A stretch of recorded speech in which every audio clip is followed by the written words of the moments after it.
let's look at this. We should simplify. Now, as you can see, there is no base. When you see any logarithm without base, it means to the base of 10. We call it what? Common logarithm. Okay? So 10 is the base of this logarithm. So no need to put it. So what is the meaning of this? This also means log 49 divided by log 343. I've not done anything. Just to replace this with this.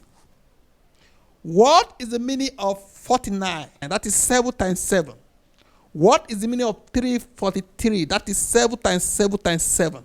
So this is 7 in two places. 7 raised to power 2. This is what? 7 in 3 places. Remember, if I put 10 here, I am still correct. Okay? So if there is no 10 here, I am seeing 10 here. So if you see me doing something like this now, say 2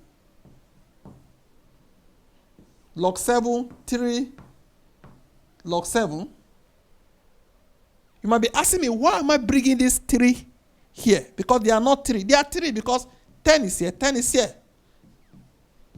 10 are all here. 1, 2, 3. Come to the back. This and this are the same. We can cancel them. You agree with me? This is therefore 2 over 3. This is the answer. Okay? Very simple.